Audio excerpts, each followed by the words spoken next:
Good morning, everybody. I know we're still having people join, but in the interest of time, we'll jump right in and start with introductions before we hand it over to our speaker today, Emily. So you all know me, I'm Stephanie Cavino, the program manager of the collaborative, and I'll hand it over to Kaylee. Hi, I'm Kaylee. I'm the restoration coordinator at the collab. Thanks. Emily. Hi, everyone. My name is Emily Vogler. I'm a professor of landscape architecture at Rhode Island School of Design and also in my own practice, commonplace landscape and planning. And I'll be speaking today about the Dam Atlas. Thanks, Emily. Ted. Hi, I'm Ted Beauvais. I'm president of the Blackstone River Watershed Association. Thanks. David. Yeah, David Tapscott, a member of the Board of Health in Uxbridge, and just emerging from administering a MVP grant. Yeah, interested about that too. Yeah. Greg. Greg Dorschler, Worcester Intercollegiate Outdoors Initiative Coordinator with the Greater Worcester Land Trust. Thanks, Greg. Amanda. Amanda Coffier. I'm a lab tech at Upper Blackstone Clean Water. You came off mute, but then I couldn't hear you, Amanda. Oh, can you hear me now? Can hear you. Can you hear me now? Oh, that is entirely me. I put my volume down and I put it down too low. Sorry about that. You're good. We have Fiona's autopilot.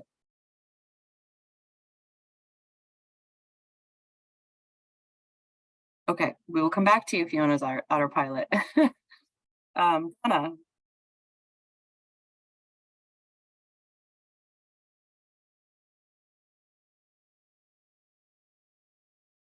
Donna, you are muted still.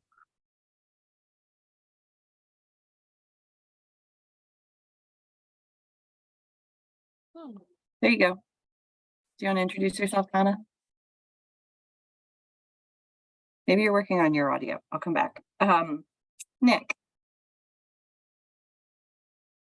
Hi, everyone. This is Nick Cohen from the Horsley Witten Group. Happy to be here. Nice to see everyone. Thank you. Peter. Hello, Peter Coffin, the coordinator with Blackstone River Coalition. Thanks, Peter. Ed. Hi, I'm Ed Higgins. I'm with Senator Whitehouse's office, and I cover water issues for him. Great to see you again, Ed. Thanks for joining us. Laura. Hi, I'm Laura Reynolds, assistant professor in the Department of Earth, Environment, and Physics at Worcester State University. Hi, Laura. Elizabeth. Hi, everyone. My name is Elizabeth Cianciola. I work for the Massachusetts Department of Fish and Game in the FEE program. Just tuned in to see what's going on in the watershed. Great. Good to see you, Elizabeth. Thanks. Kelly.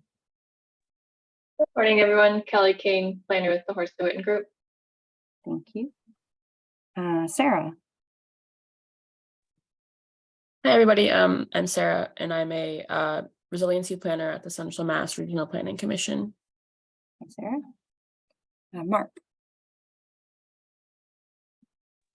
Sorry, it always takes me a minute to unmute. Mark Noworoski, I work for RIDOT in the environmental division. Thanks, Mark. Cassandra. Hi, everyone. My name is Cassandra Flores. I'm from Senator Reed's office. I'm his community affairs coordinator. Thanks, Cassandra. Danica. Good morning, everyone. I'm Danica. I'm an environmental planner so I'm outside the region. I work in Southeastern Mass for SERPIT as the regional planning agency there. And I also work with the Resilient Taunton Watershed Network, which is a group similar to this in Southeastern Mass. And I wanted to listen in on the presentation. So thanks for having me. Thanks for joining us. Yeah, you're just our sister watershed over there. The Blackstone, the Taunton, both going into the Narragansett Bay. Donna Williams. Donna Williams, Blackstone River Coalition and Blackstone River Valley National Heritage Corridor. Perfect. Thank you. Did I miss anybody? Okay. If anyone else, oh, we got one more here. And then we'll hand it over to Emily. Allison, we were just doing introductions if you want to introduce yourself. Perfect timing. Good morning, everyone. This is Allison from Rhode Island DOT Stormwater Management. Thank you. Perfect. And I'll hand it over to Emily to talk about the Dam Atlas. Great. Hello, everyone. It's good to meet you all. See some familiar faces here. I have the challenging task in the next half an hour to be presenting something that I've been working on for the past going on 6 years, which is a dam atlas that aims to help support decision-making around dams in the Narragansett Bay watershed. And so what you're going to see today is really a work in progress or in process. I have been working on a publication that will be going along with the website. And so in the spirit of kind of going through it, I'm going to be kind of clicking through the document rather quickly, just because it's a very large document that I put together. But the idea is that it's going to be a bit of a kind of high level overview of what it is and the type of resource it's aiming to be for the watershed. And then really look forward to having more in-depth follow-up conversations with everyone about the resource, hopefully getting some of your all's input on it before it goes fully public, because it's really intended to be a resource that you all can use in the work that you're doing, but also that is something that we all kind of collaborate on in a way that then makes it, representative of some of the experience we've all had working in the watershed. So with that, I'm going to share my screen. Let's see.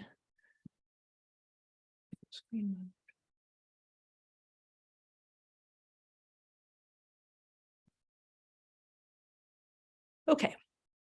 Excellent. So, so the Dam Atlas, like I said, it's something we've been working on for a long time. It's been an extremely collaborative effort.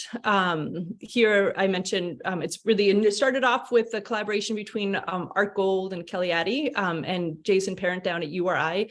But a lot of the material you'll see here has been also influenced by other collaborations. So it's great to have Danica here because we've been working on the Nemasket River, and a lot of the methods that you'll be seeing that I'm sharing here are methods that we also were testing and using and helping to support some decisions on the Nemasket. And so it's really, like I said, it's a collaborative effort, and these methods have been tested. And really the intention of this is just to create a way for us all to share some different methods, share different ways that we've been approaching decision-making around dams.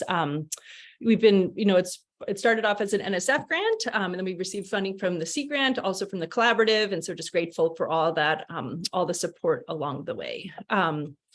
So really the premise of this and the work that I do as a landscape architect is this understanding that wicked environmental problems require interdisciplinary and creative approaches. So as a landscape architect, I feel like I really exist in this space between the kind of environmental issues that we're dealing with and the social dimensions of some of these environmental issues, and then how to think creatively and think about new ways that we could be approaching that. So that really underlies like my approach to this and the work that I do, in all of, both for the dams, but in other projects as well. This work, like I mentioned, it started off as part of a big NSF grant that was called the Future of Dams. And it was a super interdisciplinary project across, I think it was 3 states we were working, many different institutions, many different disciplines, a lot of social scientists, environmental, biophysical scientists, and then us as the kind of lone designers on the team, but that tried to kind of bring us all together, right, to be able to have these conversations. So and something that influenced me early on in my work is this wonderful paper that was written that's called "You Killed the Dam, You're Killing a Part of Me." And it's a paper that really talks about these social dimensions that have led to either projects that have stalled or been delayed or canceled as a result of community opposition to dam removal. And so in reading this paper, especially given the fact that here in these watersheds, we're dealing with a lot of legacy dams. They're old, they're small, they're no longer serving a purpose or a kind of the purpose they were originally intended for. And yet there's still a lot of community opposition, sometimes to removal. And this paper, it goes through and has done a lot of interviews from the social science side in order to understand some of this resistance removal. And what they identified were two main issues. One is the perceived loss or threat to individual and collective sense of place around dams and impoundments. So, a lot of these old dams have been part of a community for a long time, and there's a sense of, attachment to that as a landscape. And then also the feeling that sometimes the dam removal decision-making process doesn't take into consideration the local community's desires. And so I was really intrigued by this because a lot of what we do as designers is work with communities through the design process. And so I was really intrigued by this idea of where and how can we think differently about the decision-making process around dams, and where and how can we work more collaboratively with communities in order to help ultimately improve decision-making and hopefully ultimately improve the health of our rivers as a result of that. And so we started on this project and found that there were some existing challenges. There was a lack of consistent and comprehensive dam data. It varied a lot across state boundaries, which is difficult for watershed scale decision-making. There was a lack of regional tributary scale tools to help prioritize dam projects. There are some great tools like the Mass DER's, their restoration potential tool, but a lot of those are missing some of the social dimensions. So for example, a dam in the middle of a town would be ranked the same as a dam in the middle of the forest, right? And yet we know that those are very different contexts that a decision would be made about those dams. And so we felt like those social dimensions were missing, which meant that they also just weren't being factored in, which is important given some of those, what I mentioned about the previous resistance to removal. It's hard to visualize the extent of dams and understand them in relationship to one another, right? It's, we know that there's dams, we're like, where are they? Where are they in relationship? Are they upstream, downstream? There also seemed to be a lack of an unbiased public clearinghouse for information about dams. There's a lot of really great resources that are advocating for dam removal, but not resources that are just trying to open up a conversation and say, how do we have a conversation? How do we understand the different dimensions of a dam? And then think creatively about how we might address that without jumping in and saying, dam removal is the goal. Or there's also a lack of platform to share methods and tools to support decision-making around dams. So once again, like I said, these are some methods that we developed, but really our hope is that it begins a process of a much broader sharing amongst practitioners. And so that goes to the goals. Our goal is to provide a resource for the public to learn more about dams, to provide action-oriented planning tools to help prioritize dam projects and facilitate conversations about the future of dams. Include social dimensions that have not been included, support a unified and strategic approach to dam management, building regional collaborations, reframing dam discussions around watersheds rather than state boundaries, help individuals and communities move beyond their positions. So position being either, keep a dam or remove a dam, but consider a range of a dam alternatives that can provide multiple benefits. And ultimately, like I said, the goal is to improve the health of our rivers and help foster community sense of place and stewardship of water resources, and also to encourage the sharing of methods amongst practitioners. And so there are a couple of different components of this project. The first is a kind of GIS analysis that goes into some of these social and ecological attributes. The second are case studies of different projects that have, experimented with different possible alternatives for the future of a dam. And then the third are the open source decision support tools. So these are some of the methods that I've been working on in order to help support, bringing together communities to have these decisions. And the ultimate outcome of this is going to be the publication that I'll be sharing a draft of with you today, but also an online website that would allow for a more interactive way to understand the dam. So rather than just looking at static maps, you'll be able to click on the different points in order to get more data about those individual dams. And so with that, I'm now shifting over to the publication part of this. So, so what you're seeing now is, like I said, the draft of this publication. It's quite a large document. And like I said, I'm going to go through it quickly. It's not intended for you to read it necessarily, but just to get a gist of what the document includes. So this will be the cover. This here, so what you're seeing now is a spread essentially. So this is imagining that the document is open. So you're seeing the kind of left side and right side of the document. So, so the goal, like I said, is that this will be open source. I'm not trying to publish it as a book because my goal is that this is going to be available for free online for people to download, for people to use, and also to evolve over time, right? This is a document that is intended to be a living document. There might be changes to the data, there might be updates, or we might want to add new tools or new case studies. So although it, my hope is that we will actually print some of it so that it can be accessible for people to look at if they don't have access to computers or want to have it in physical form. The hope is really that it's an evolving document that evolves really over time. So like I said, there's three main components to the work that I'll be sharing in this document that's also going to then be, you'll see on the website.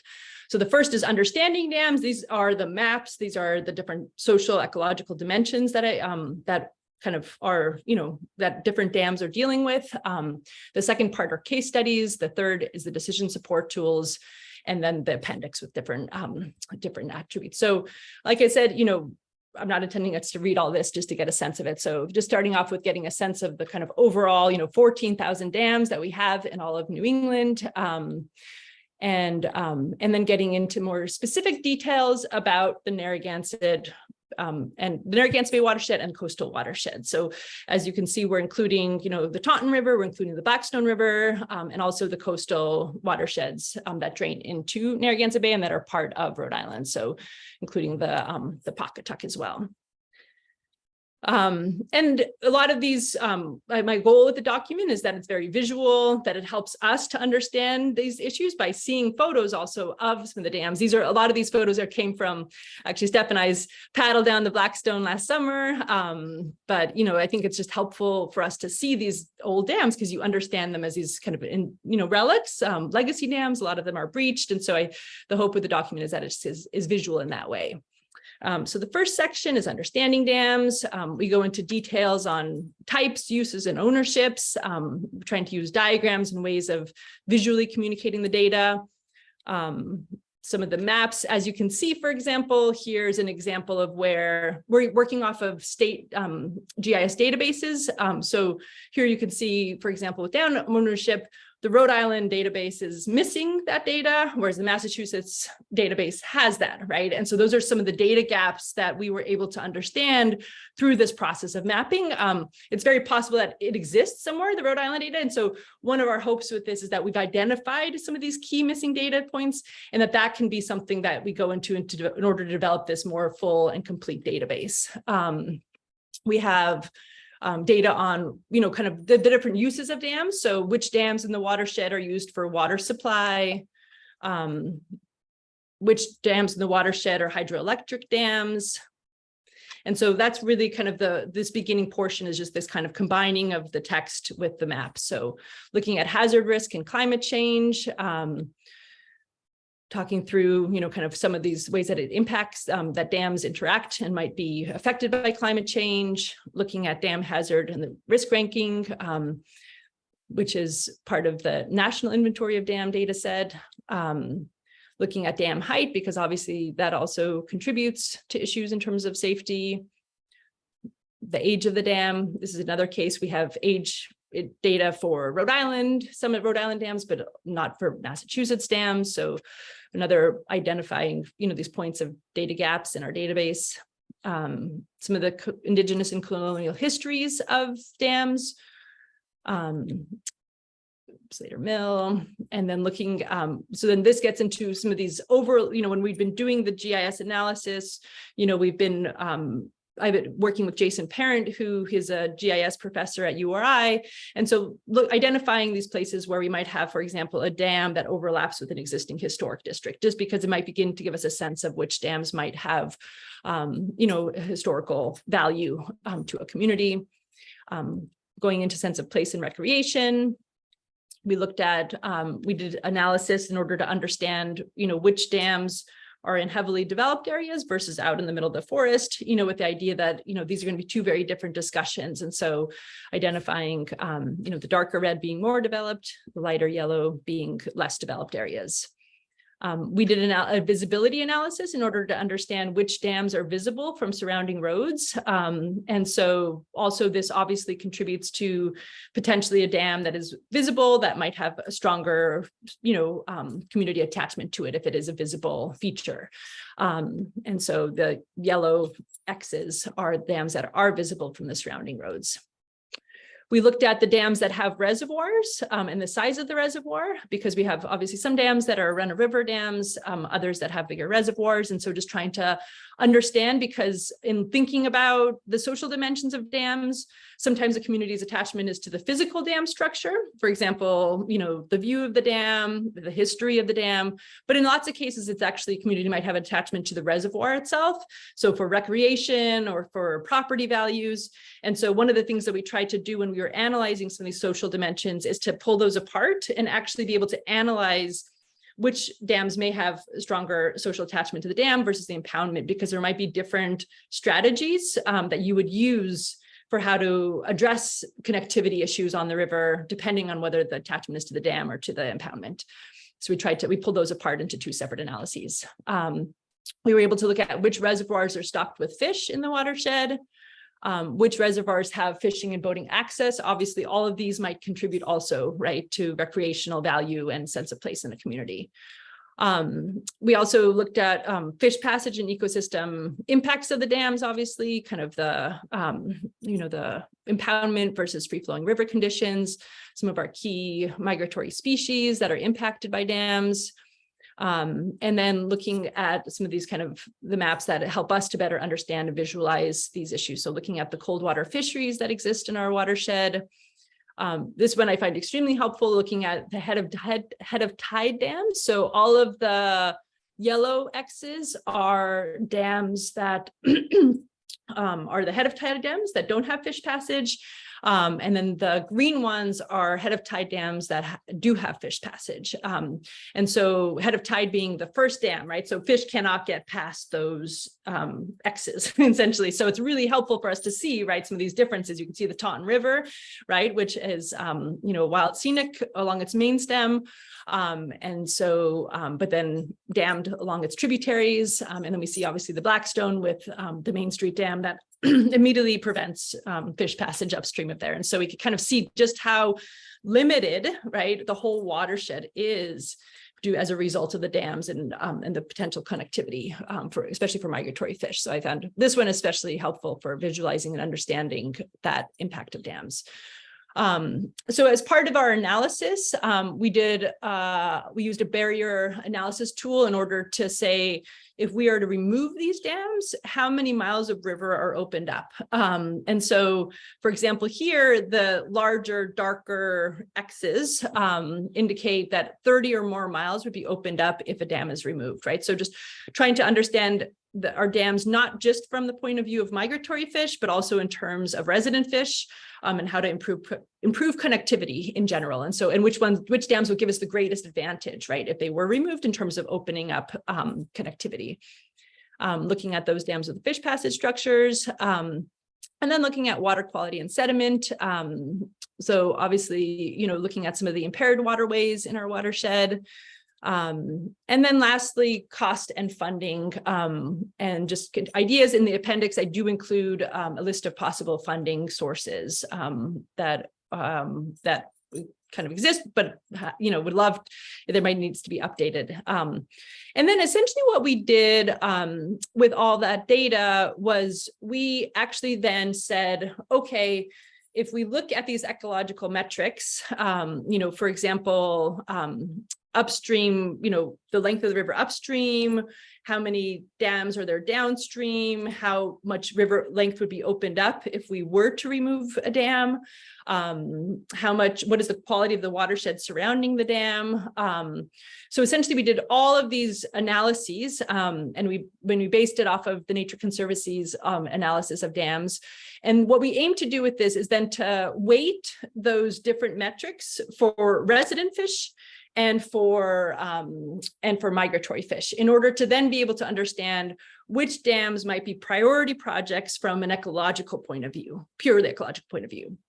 We then went through a similar analysis with the social dimensions. We looked at, okay, like I said, we pulled apart the dam and the impoundment, right? So we looked at the social metrics of dams, whether it's the historical status of the dam, whether there's trails surrounding it, whether it's visible, whether it's in a developed area or undeveloped area, whether there's neighboring properties to it, and the hazard.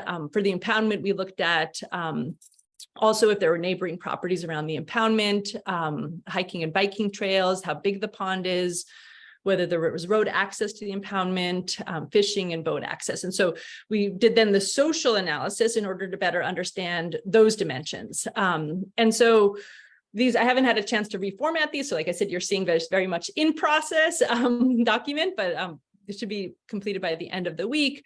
And so essentially what we have, for example, this is, I think, some of the easier one to understand. So with the ecological ranking, for example, we have, one being priority. So one being the, kind of, most important potential projects for these pure ecological values. So if we look at migratory fish, we see obviously some concentration around around the bay. Where we look at the values for resident fish, we see some in the more kind of upstream reaches. And then what we did was we said, where and how do we combine these metrics, right? So how do we look at, for example, the dams that have a really high value if they were removed ecologically, and also a low social value, right? So low social value being like, if they're in the middle of the forest, they're not surrounded by houses, they're not visible from a surrounding road, right? Because all of a sudden, if we look at both of those components together, we might get a sense, right, of which dams might be high priority and also potentially, a bit easier, right, in terms of some of the kind of social dimensions and decision making around the dam. And so we were aiming to look at those things together, right, the kind of ecological and the social, right, with the understanding that, of course, with any dam project, you have to do extensive community engagement in order to really get a sense of things, but this is just intended as a high level way within our watershed that we can begin to look at this. And what's nice about doing it at the watershed scale is that, as many of you probably know, like our rivers in the Narragansett Bay watershed, they're kind of small, right? So if you look at a much larger regional scale, New England, our rivers don't show up as high priority. Our dams don't show up as high priority dams, right? Because they aren't the big ones. They aren't the ones that are going to really greatly improve fish passage because we have so many small ones, right?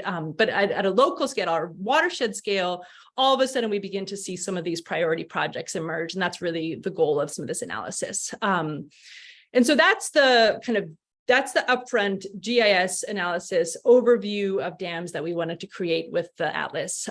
We then go into case studies. I'm really just going to jump through this quickly because I know that we don't have too much time, but essentially trying to look at the various, strategies that are used when trying to improve connectivity. So looking at dam removal. And then what we tried to do is just create a series of case studies that look at existing projects that mostly in Narragansett Bay watershed, but some that reach out of the watershed if they're really important for other reasons. These have been formatted in a way that they could be also printed front and back as information sheets that could be used at a public meeting or for the work that you all are doing also. So it's this publication, especially as we go into this next section, has specifically been designed so that these are downloadable tools. So you could download the case studies, for example, and print them as PDFs. You could download some of the objectives cards that you'll see later on. So we just go through, these are all removal projects in the watershed. Some of them you all probably are familiar with.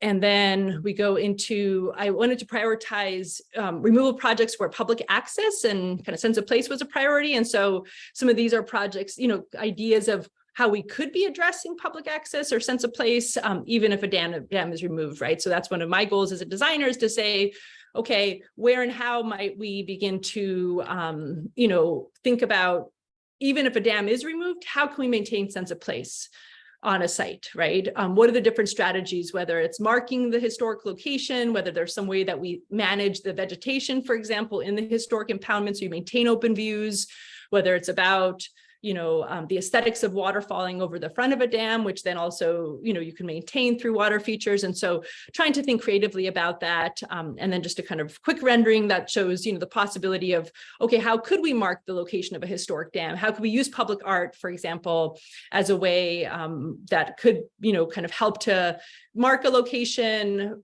register that, but then also allow for removal.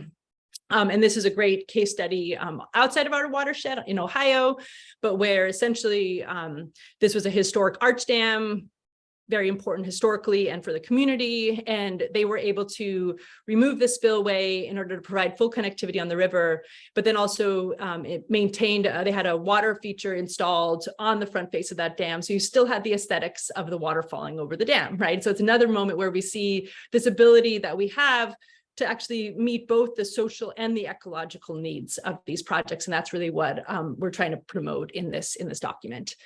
Looking at fish ladder projects, Horseshoe Falls, you all probably know, Manton Mills, Gilbert Stewart. So just trying to cover a range of projects. That's not all of them in the watershed, but just kind of a couple of different approaches that were taken.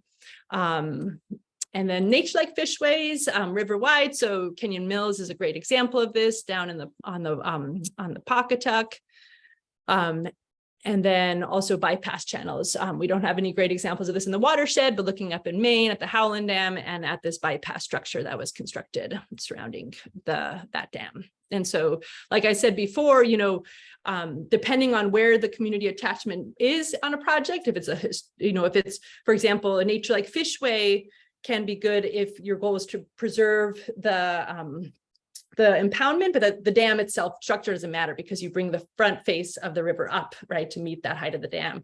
Whereas a bypass channel can be good if the actual structure is important, but the reservoir might not be. So just trying to understand where and how those different issues in terms of the social attachment also might relate then to some of these different alternatives that communities might consider. And then repairing the dam is always also the option. This last section is about decision support tools, how we make decisions. Like I said, I have been developing a method for how to engage communities in conversations. It's definitely not intended to be the only method, or, my hope is just to share what I've learned through this process, but also to encourage others, right, to share their methods, but really just to kind of open up this space for us to, as practitioners, to share and to build on each other's knowledge and what's working, what's not working, right? So, so these are intended to do that. And like I said, I got to work with Danica. So some of the materials you're seeing here are actually from a process that we're running on the Nemasket, also with Horsley Witten group. And so, it's really just intended to say, like, I'm sharing these materials openly. The intention is that anybody could use these methods, but really with the goal of just helping support each other as practitioners and also communities making decisions. So just talking a bit about the decision-making processes, some of the current methods that are used, some of the impediments to removal that we've been seeing as a result of the actual process, the decision-making process, some of the key things that I took away from some of the work that I've been doing on a couple dam projects, in terms of respecting local people's values and perspectives, having neutral facilitators, having a place for structured dialogue within the decision-making process, helping participants shift from positions to interests. So it's not about keeping or removing the dam, but what's actually the important part of that? Is it about the health of the river? Is it about sense of place, right? So if we can shift our conversation to talk about those interests rather than the positions, that all of a sudden we open up that space of compromise. Exploring a range of alternatives to move past binary positions of either keeping or removing the dam. So understanding that there are various ways that we can address these issues. Transparent evaluation of alternatives based on the objectives, right? So this idea that, like, if we go to and talk about our interests, then how do we begin to assess a range of alternatives based on those shared interests that we might have? And then also fostering learning by making this information accessible and visible. Visual. So the method that I've been working from is a kind of modification of what's called structured decision-making, which is an environmental decision-making method that some of you might be familiar with. But really the goal is that there's these multiple steps. The first is you frame the problem. What is the issue? Are we looking at one dam? Are we looking at a series of dams? You determine the objectives. What are the objectives of the project? Is it about improving fish passage, increasing recreational opportunities, reducing flooding, identifying alternatives? So obviously, there's always the do nothing option, there's the removal option, but then there can be a range of in-between things, especially on our small dams. Estimating the consequences. So this is the part that's really important, right? If we say, these are our objectives and these are the alternatives, how well do those different alternatives meet our project objectives, right? And actually being able to quantify and estimate those impacts. Evaluating the trade-offs and then deciding and taking action, right? And then this diagram down here to the right is just really about that this is an iterative process. You might go down the path and then you might say, hey, we forgot a really important objective, or hey, we got to reconsider how we're framing this project. And so just that understanding that it's not always linear. And what I tried to do was actually bring those methods of structured decision-making together with a process that we call design charrettes, which is where and how this engages with the public, right? Because often when making decisions about dams, we think about key stakeholders, but I feel like it's important that we bring the public into these conversations about our rivers and waterways as a way of also building a sense of stewardship. And so I was really interested in that public, the way that the structured decision-making process can actually then tie into a public interfacing way of bringing the community into the process. And so I've run quite a few design charrettes. This is one that I ran in Chicago about a historic railroad that's being converted, or that we converted into a public space, but just kind of giving a sense of some of this creative brainstorming, right? That's really the goal of some of these meetings, is not to have it be, we're going to come, we want to remove the dam, but actually, like, how do we think creatively together, collaboratively about the different possibilities for the future of this dam, right? And so just trying to kind of give a sense of how that creativity and bringing the public into that creative process, which is the goal. And so this idea of hybrid approach and what the benefits are and the limitations of these different methods. Who should be involved, the project team, steering committee, community, and then just how to use some of these tools. So like I said, there's these different steps in the decision-making process, a structured decision-making process. And essentially what I have here that you're going to see are different tools that can help support these different steps in the process. So this here now is looking at, kind of the problem framing and determining objectives, and where and how these three different groups that I mentioned, the project team, the steering committee, and the public, how they might begin to interface within this process, right? So the idea that you really are going through this process where you have a project team, usually made up of, some of the project engineers, the local environmental groups, maybe, you have the steering committee, and then the public, and that those all kind of are this dance, right? That you're kind of working together at different stages in the process. And so this just outlines a possible way that those begin to interact with one another. And then along with that, some ideas of agendas, for public meetings, and where and how those different public meetings might support that specific stage in the process. So for example, this is the first public meeting over here that we're talking about, then here's the possible agenda, right? For how you could structure that. Possible agenda for the second public meeting where you're identifying the alternatives, possible agenda for the third public meeting when you're evaluating the trade-offs. And then an idea of where and how that might tie into a timeline for a project, right? And where and how those different stages in the process might interface with one another. And so then I go into the specifics, right? So like I said, there's these six steps, start off with problem framing, different tools, and all these tools will then be downloadable right on the website. And so this idea of role-playing board game, just to help people shift perspectives. I try to identify who might participate. Is it steering committee? Is it the project team? Is it the public? But just this idea of the role of, taking on a different role, just helps people understand things from a different person's perspective. There are very advanced ways that people do this, but we developed a game that we thought is kind of playful, as a way of just kind of getting into it and saying like, okay, now you're the dam owner, you're the NOAA representative, and just kind of having an opportunity to shift perspectives for a moment in the early stages of a process. Data collection, obviously, early on, as we're trying, as a group might be trying to understand the issues on a dam. problem sketching. So early on in the process, just doing a quick idea of like what might be some possible alternatives, what might be the objectives of the project. And this is intended to be done with the project team and the steering committee, just as an early on experimental stage in the process. And what you'll see here on the right is a consequence table, which is what you'll see later on in evaluating alternatives, which essentially is how the information is then is shared, right? And decisions can be made, right? Where you have the different scenario or alternatives on the top axes. And then on the side, you might have a list out of your different objectives. And then you fill in the data in between, right? That, how well does scenario 1 meet project objective 1? How well does scenario 2 meet project objective 1, right? So that's the idea with this consequence table and the ultimate goal of the decision-making support tools. The idea of going out on the river and just paddling the river as a way of getting the community familiar with the river, as a way of making it real and getting out of just workshop mode, but into the space. And then we move into the next stage, which is determining objectives. I'm just going to be here to push you along. You're doing a fantastic job, and there's so much information. There's so much information. I also want to have people have time for answering questions. Okay. And Great. Thanks, Steph. So I'm just going to jump through these quickly. So like I said, there's a lot that I'm presenting here, and it's a lot to get through in half an hour. It's a difficult task, but I'll just click through this. So brainstorming objectives. We've developed these objective cards that are actually used as a way of, in the public process, as a way of helping people to introduce themselves and shift from positions to objectives, right? So this idea of how do we continue to do that throughout the whole discussion? And just the use of them on a project up in New Hampshire. And then developing the performance measures, right? So if you're trying to understand how well an alternative meets an objective, what is the measure that you're going to use? Is it going to be, actual number? Can you talk about the number of acres that are flooded or not flooded, the number of fish, or is it going to be more, subjective?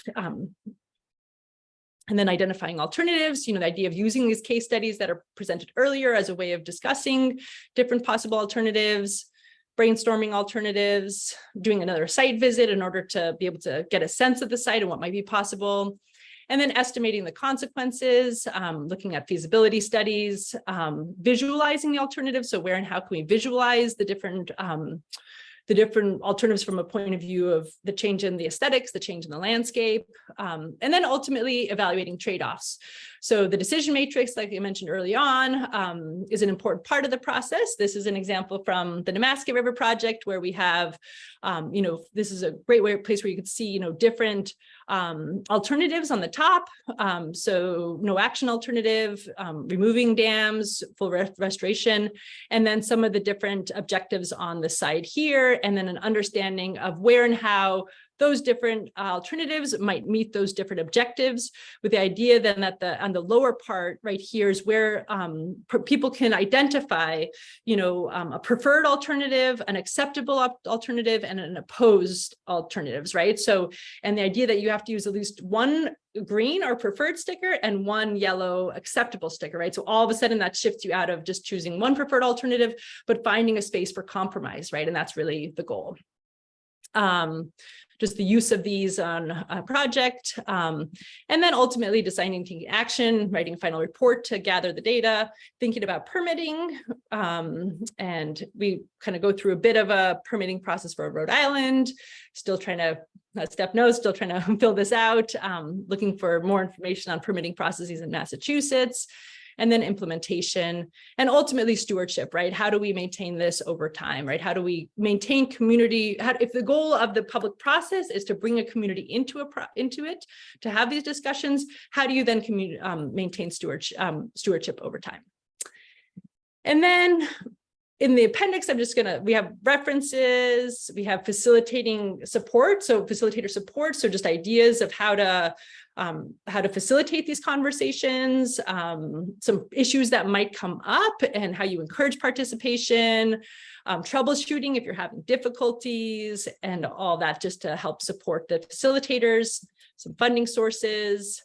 And then one of my goals is that eventually we will actually have mini dam atlases for the different watersheds. This is just an example of a possible one for the Blackstone River, just the main stem dams, but where we could have these little mini books that go along with the bigger dam atlas that has each of the sub watersheds and has data and information about the different dams. And that way, watershed groups, others can use this in a kind of real way, right? To say, okay, here are the dams in our watershed. What are the issues? What are the priorities? And da, da, da, da, da.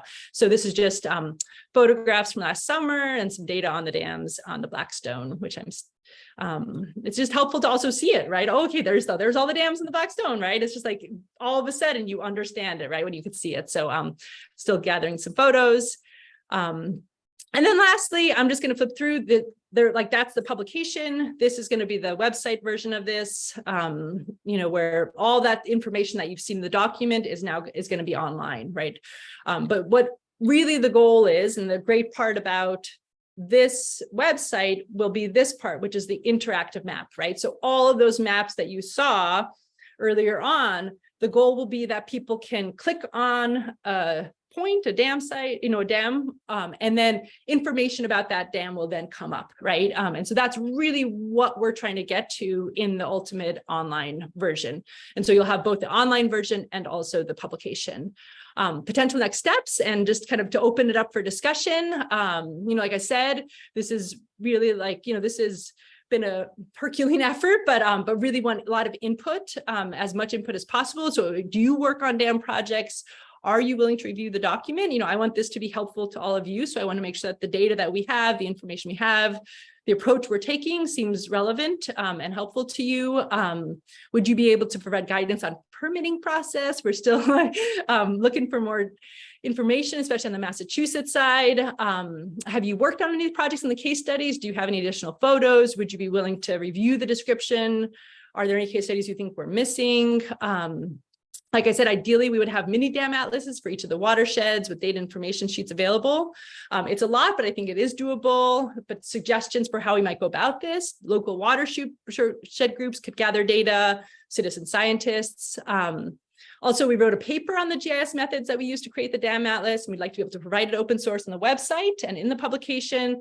But these journals, I don't know if you guys know academic journals, in order to provide it open source, you have to actually pay them. And so it's like around $4,000. We're looking for ideas for funding sources so that can be included, so that anybody who has questions about the methods that we've used, especially for those social and ecological metrics, can find that without having to go to an academic journal. And then also we want the website to be a smooth experience for people who are looking for data about dams. We want them to be able to look at one of the maps and then be able to click on the dam to find out, the data about it. Right now we have an interface, but it's pretty clunky. And so I think really, as I wrap up the publication part of this and shift over to the online version, we're going to make it open. We're going to, publish it. It's going to be available for people to look at, but really we're looking for someone to possibly hire someone who could really fine tune that interface, right, of the interactive map. And I haven't yet found somebody, identified someone. I work in GIS, but I'm not a GIS specialist, and especially the online stuff is really tricky. Anyways, the possible sources of funding for that next step of really fine tuning that interactive map interface. And then updating the database. And then ultimately the idea is that, we could have these individual dams and data about them. That's really the ultimate goal. So that's a lot. Thank you all. And like I said, this is really intended just to begin a conversation. I went through a lot there, but really happy. I'll put my contact in the chat, and people should definitely follow up, and happy to share more information about this. Cool. Thank you, Emily. I've been so excited to see this update, because I saw sort of an overview version one time, but this was a little more in depth. And I'm just so excited about how much work has gone into this and how it's really coming together. And I think it's going to be a fantastic resource. And I'm so happy that the Blackstone can be your little pet project to get that mini dam atlas too, and steal all that information. Want to run through the chat real quick. You had a few specific questions. Heidi's asking about, are you using the same terminology, reservoir meaning impoundment? Because usually people think of reservoir as a water supply. So being careful to think about, if that's a backup water supply for a community, we definitely don't want to get rid of it. Yep. So I don't know if there's a clarification there that we can make in the document. Absolutely. Heidi, I think it's a great point. I think we tried to use the term impoundment. as much as possible, but we sometimes did cross over, and even in some parts, I think we might say lake. And so I think making that language consistent is really important. And so we'll definitely go through and do a double check on the document and make sure that we're using the term impoundment. So yeah. Thanks. There's also a question, did you look at dams as a mechanism of flood prevention? Is that something that's considered? You know, we have not, but that is really interesting. Many of our dams, because of the nature of a lot of our dams in the watershed being legacy dams, they were not built for flood protection. And so most of our dams, they may impact flooding, right? Because they might cause upstream flooding, or obviously if there was a breach, they would cause downstream flooding, but very few of our dams were actually constructed for flood prevention. I was in conversation with someone from URI who's doing a whole amazing interactive map about flooding and in the watershed and looking at the impact of the dams on flooding. And so he and I had started a conversation, but need to follow up on that because it would be great to include more information about that. But at this point, we have not specifically been looking at that for flood protection, just because so few of our dams are intended for that purpose. I'm more interested in, I think it'd be interesting to find out which of our dams are causing floods, right? Or causing more intense flood conditions. Yeah, there's been a lot of news out there as we see Vermont and other states really struggling and having dams fail and cause significant flooding. So I think this is particularly a hot topic right now. So, Yeah. so glad you're doing this. Another question, for some of the missing dam attribute data, have you been able to use local hazard mitigation plans to fill in any of the blanks, or is it data primarily based on existing state and watershed-wide data sets? Thinking that some of the information on ownership for Rhode Island dams specifically might be in local hazard mitigation plans. Yep. Yeah, no, that's great. Kelly, we have not, at this point, we are entirely working from state and national databases. We just haven't had the human power to go into those MVP plans, or even, you know, there's other, like the dam, there's a great document, hold on, let me pull it up, that some of you might be familiar with. Let's see, for example, this document here is really fantastic because it goes through a lot of the dams in the watershed and actually has a lot of information about them. We just have not had, you know, with our minimal budget and, you know, kind of the kind of task of what we've been taking on, we have not had a chance yet to go into, for example, even that document and bring that data into our database. I see that as the next stage of the project, just because it would require additional funding in order for us to have the capacity to go into the MVP plans or go into that document, calibrate it with our database. But that is ultimately the goal, right? Is for us to have a more complete database that could then be shared. And so it's a great, you know, project for an intern. If anybody has ideas for funding, that would be great, because I do think that the data exists out there, right? And that's the part that's frustrating right now, is it exists, but there's not a clearinghouse for that. There's not a good source for it. And that's really what this is intending to do. We just had to put in the infrastructure, you know, of the GIS infrastructure, but now the goal will be to actually go into that database and be able to fill in some of that more specific data and be able to also QA/QC it, like quality control and quality, you know, assure that it's good data.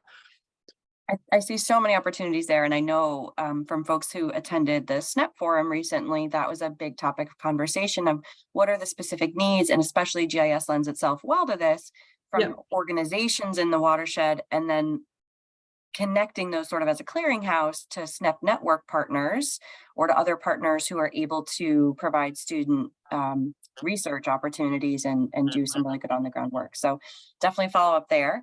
One more question is, who at URI is working on flooding? Did you mention?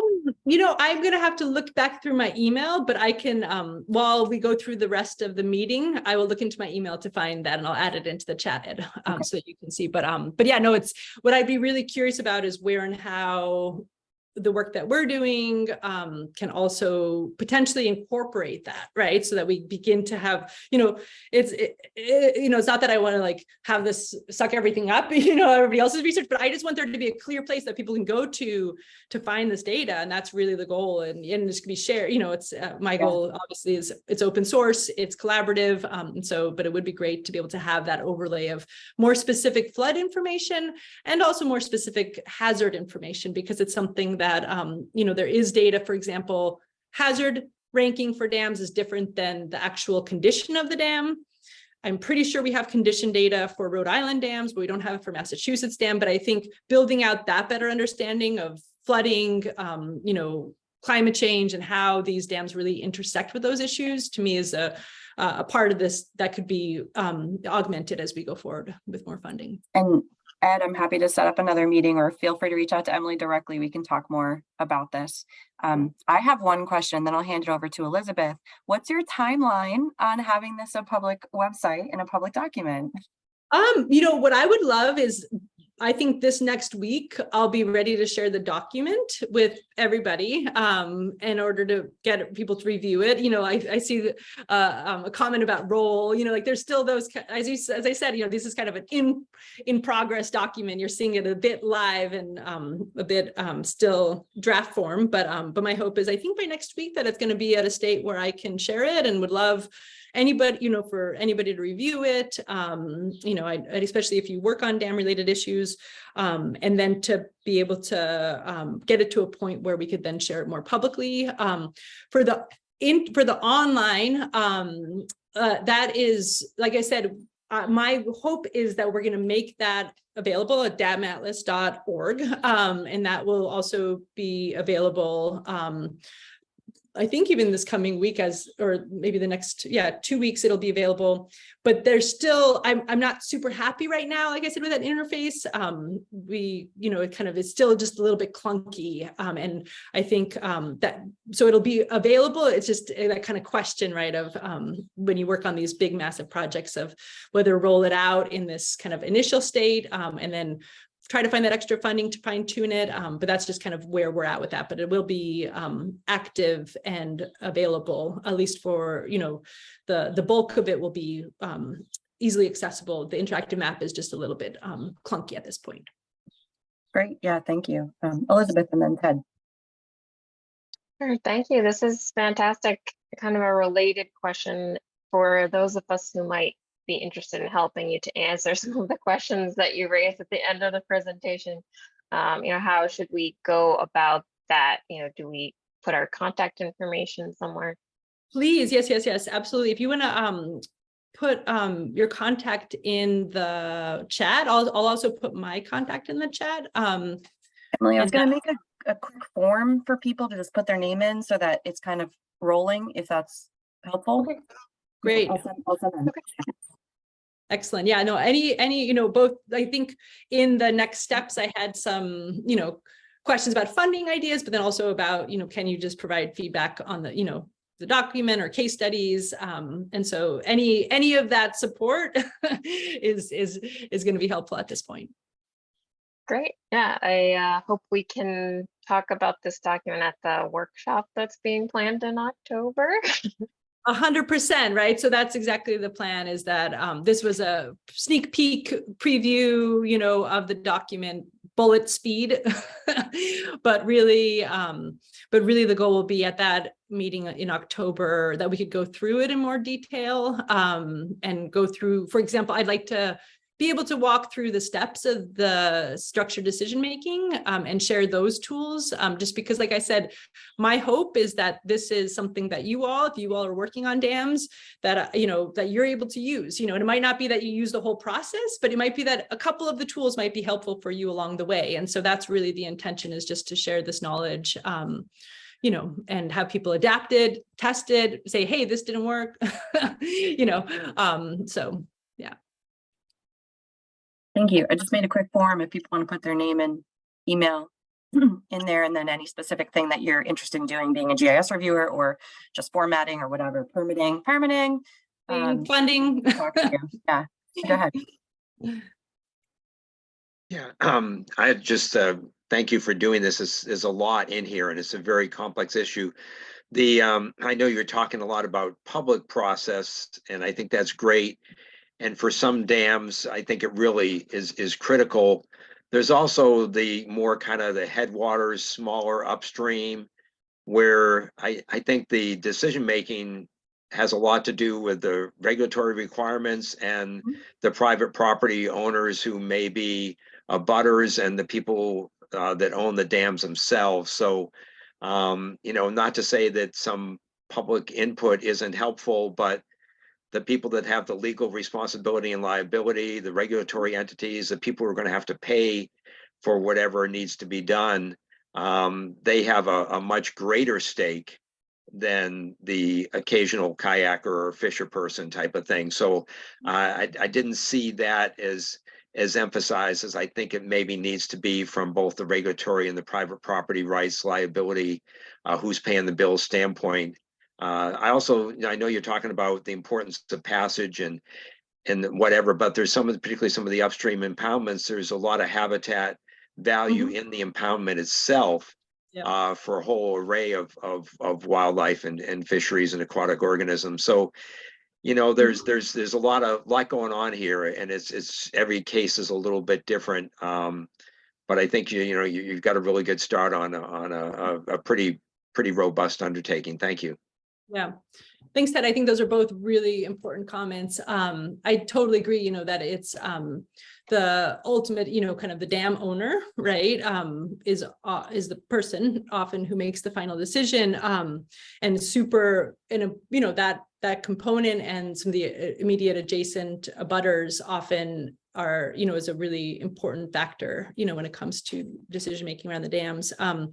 And you know, I think that in the details of the document, it does talk a bit more about that, but I think that it is something that could definitely be better clarified, you know, and I think especially in the permitting process or in the regulatory process of just where and to whom, you know, who's the ultimate decision maker, right? Because I think that in any of these processes, what's really important that we make clear is that while we might want to encourage community participation and involvement in the decision, there is going to be an ultimate decision maker, right? And an understanding that the process, the community process, is intended to provide a bit of guidance and understanding of where the community is at, and hopefully to help open up that space of, you know, finding creative middle ground.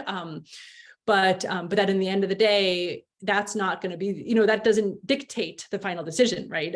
Whoever's the owner, whoever's the ultimate decision maker will be that, you know, that's where the decision will come from. And so one of the things that I was trying to do in this, and that's complicated, is making that really clear, right, when you start a community engagement process, but then also making it clear of where and how the information that's gathered from that public process can then be communicated clearly to the decision makers, right? So that they can understand the community's point of view, right? And so I'd say that it's kind of figuring out both of those and making it really clear to everyone from the beginning what the nature of that process is. So yeah, and then I think in terms of the upstream impoundment and the habitat there, you know, I was working on a project in New Hampshire where that was a serious issue, and differing ideas of which ecology to prioritize, you know, do we be prioritizing the upstream habitat and the endangered species and the impoundment, or the endangered species, or, you know, of the kind of connect river, you know, kind of running river habitat. And so it's definitely something, we do talk about it a bit in the ecology section of the document, that there often are there can be those issues, and that every project is so unique, and that's really one of the goals of the structured decision-making process, right, is that through the identification of objectives that you can begin to say, you know, you might have both of those as objectives, right, to maintain the riparian habitat in the upstream impoundment, and also to improve habitat connectivity, right? And that there are now examples, I think, you know, for example, the nature like fish ladders that exist, like for example, Kenyon Mills, provide an example of where and how you might be able to achieve both of those goals, right? And so just, but just making sure that, you know, everybody understands that it's, you know, it's not, the goal is not, the ultimate goal and the ultimate takeaway of, I think, the work that we're doing is to not go into the community saying we want to remove the dam, but actually saying, what are the different things that are important here on this specific site? And how do we understand how these different, what might be possible alternatives and how they can meet those different goals of the project, right? And so it's really that shift in a mindset and in a way we communicate about the work that we're doing.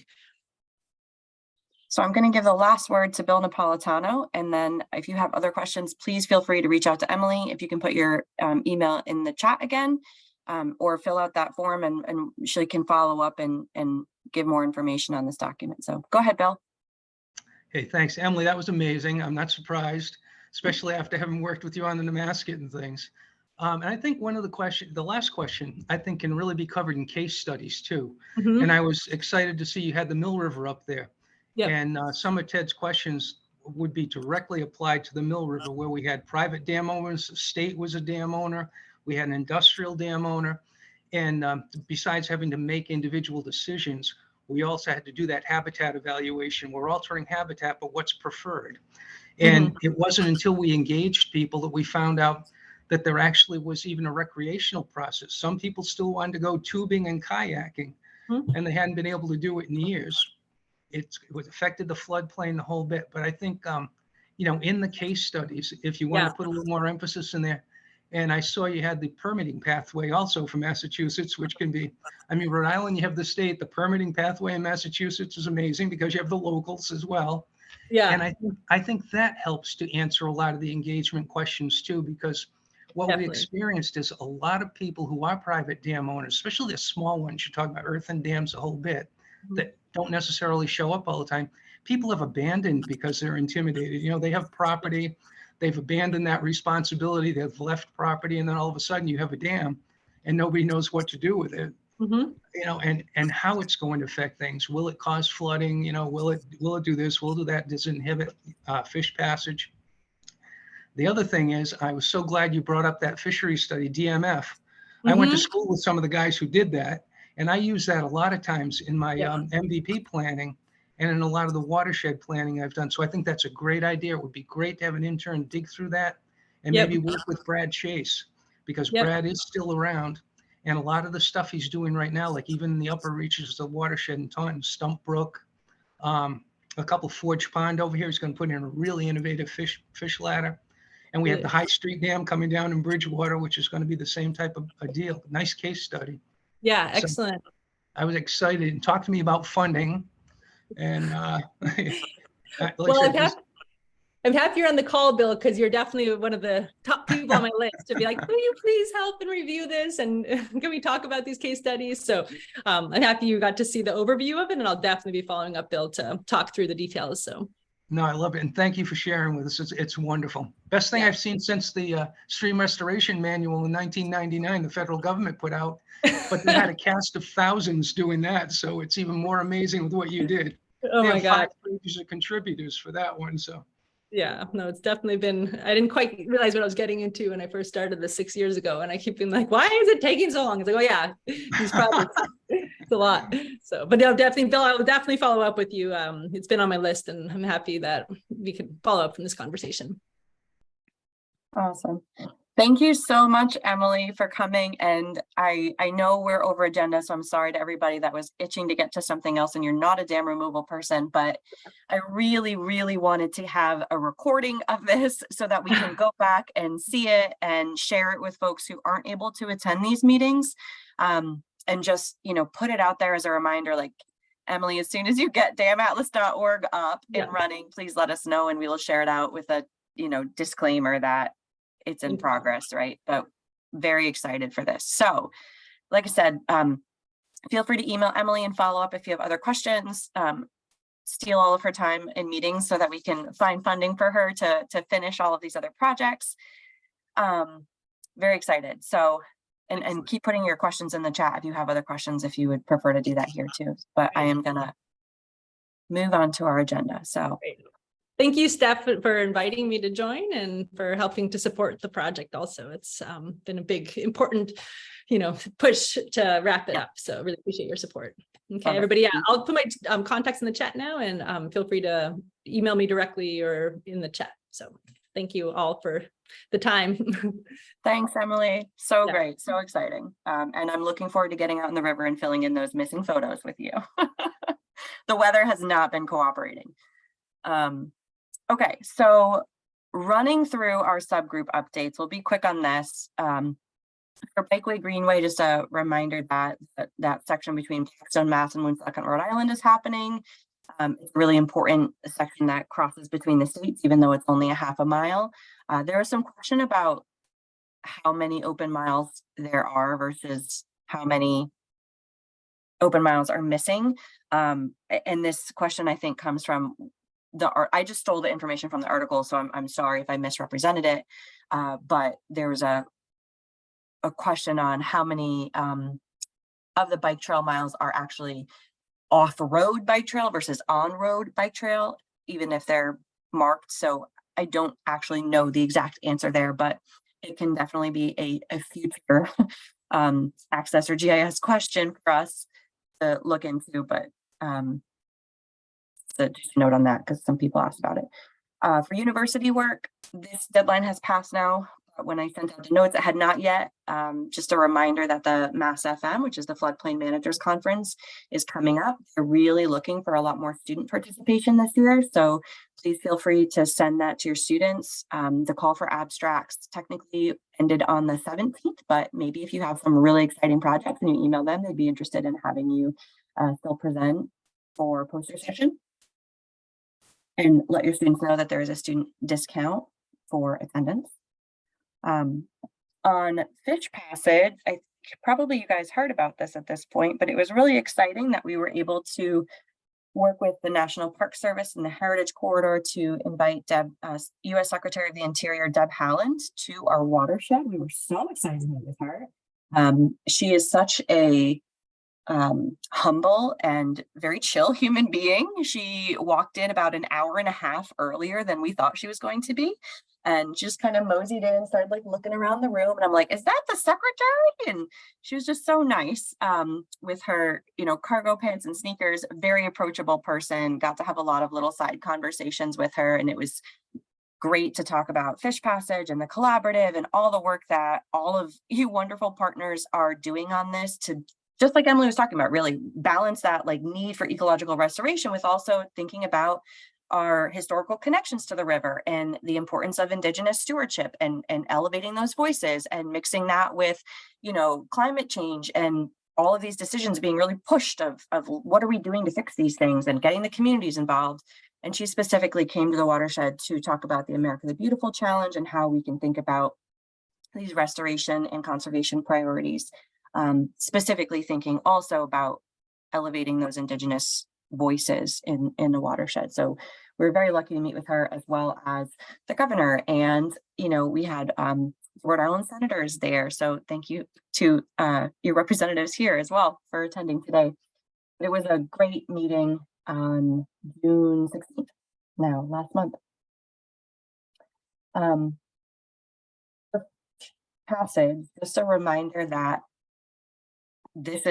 I'm still kind of wrapping my head around this. There's so many different partners and questions and challenges with this, but we hope to have another meeting with DEM coming up in September, which I know feels far away, but they're kind of getting things going. They finished their meetings with the dam owners, and now they're able to work some more on this sort of public outreach side.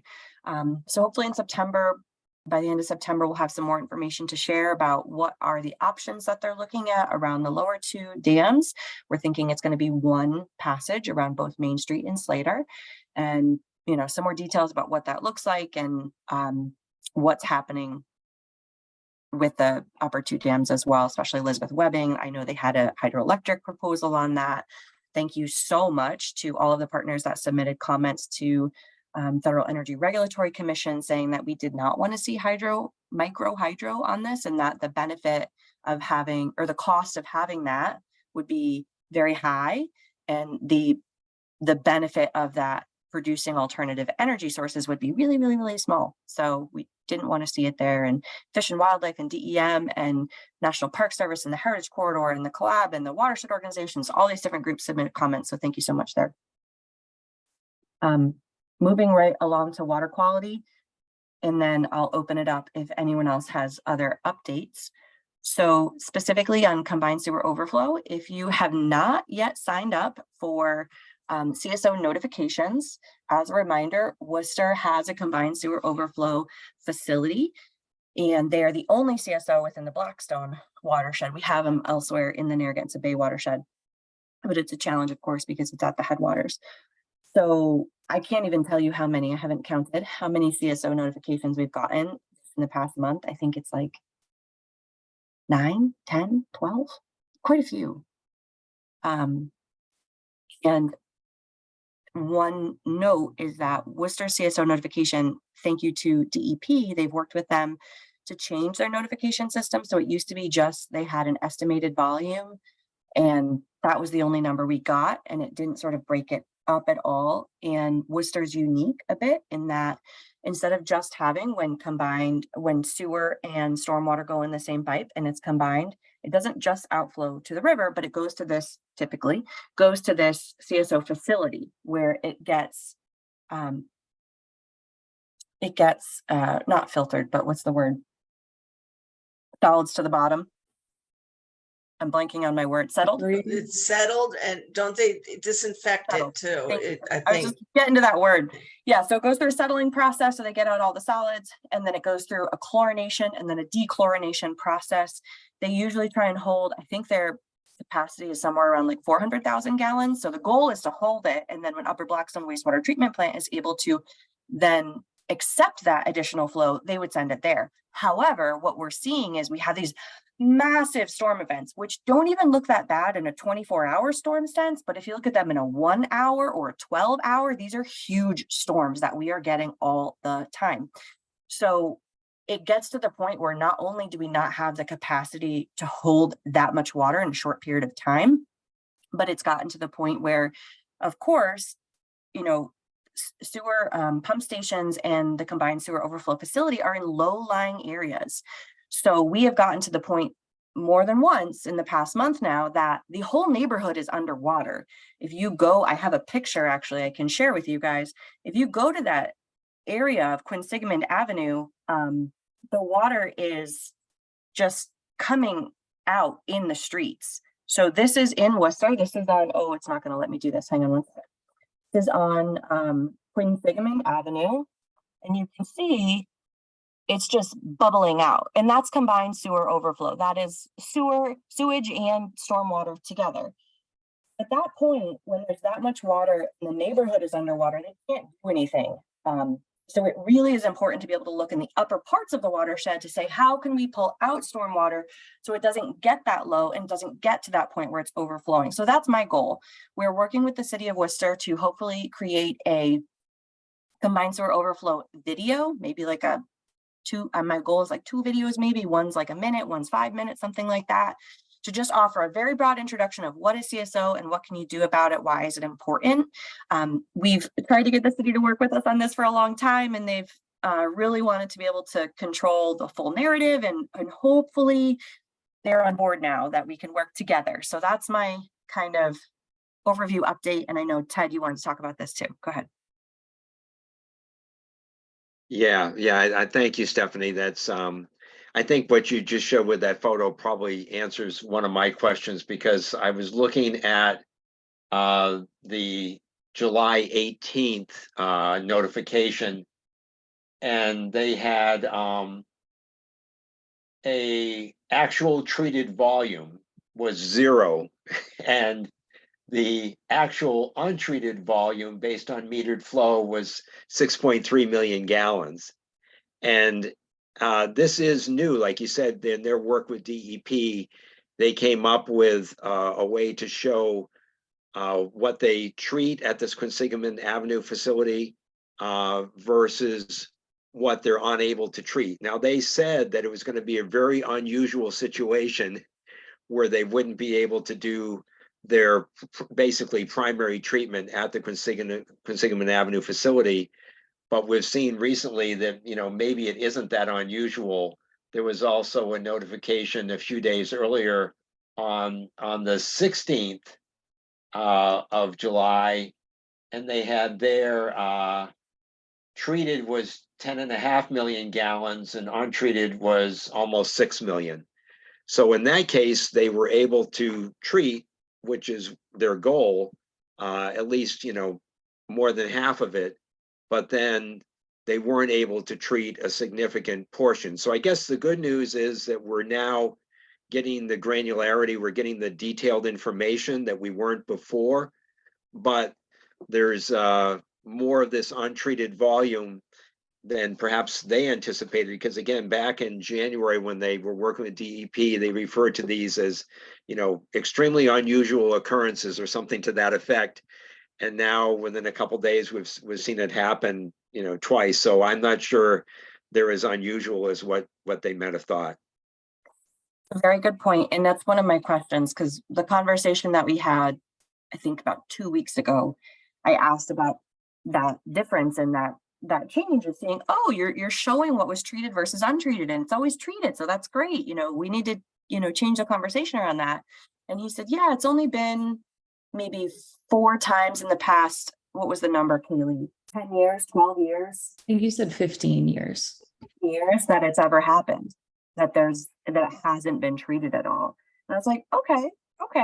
And then we're getting these numbers and it's like, oh my gosh, it's happened so many times. So we really need to have this conversation, and Worcester's under an integrated plan where in the next 50 years they want to eliminate CSO, but that's a really long timeline, and we are going to really hurt our water quality in the meantime. So it's a conversation to have. No, and that's great. And I think, what you're talking about is get the stormwater and the sanitary separated and try to deal with the stormwater in a more kind of nature-based, to the extent you can, in an urban area. And I understand there's issues. It might be engineering-based and nature-based, but get that stormwater separated and treated so that it doesn't end up at the Quinsigamond Avenue facility, which is going to be flooded and overflowing and all that. I'm also very interested in policy because, I worked for Heidi, and Heidi's a great policy person. So thinking about how can we create a policy that says you're not allowed to make a lot of new development that adds to CSO, because right now there's not a policy on that. We built something when I worked for the city and permitted that. Unfortunately, a few years ago, we built a huge biomedical research facility on Route 9, and they contribute to new CSO. Why are we doing that? It's not helpful. So there are a lot of different ways to go about this issue. And I won't spend too much more time on this. And I hope to have more updates for you coming up. But I did want to offer another tour of the wastewater, 2 different things. One of the Upper Blackstone Wastewater Treatment Facility, if folks are interested in that. And then also of the Quinsigamond Avenue Combined Sewer Overflow Facility in Worcester. So we were thinking either like a Tuesday or Thursday morning, or maybe last thing of the day. So do people have kind of a preference on that? Are people flexible? Is there a specific week that we did that? We can always do it again, but we wanted to just sort of pick maybe 3 different dates and times and then offer those to the city. They said they're relatively flexible, thinking in August.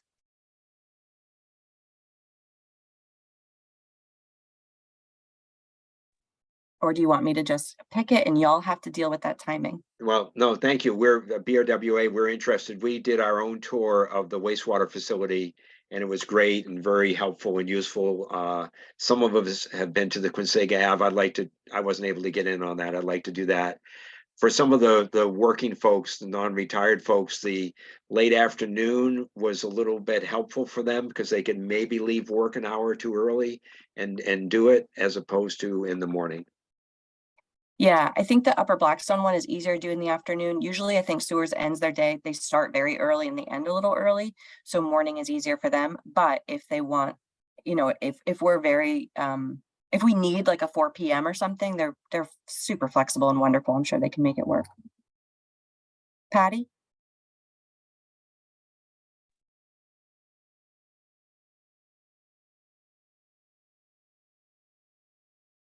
Patty, did you have a comment?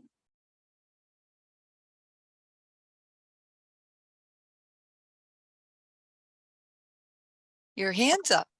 Okay, well, I'll just Patty. I'm gonna just pick some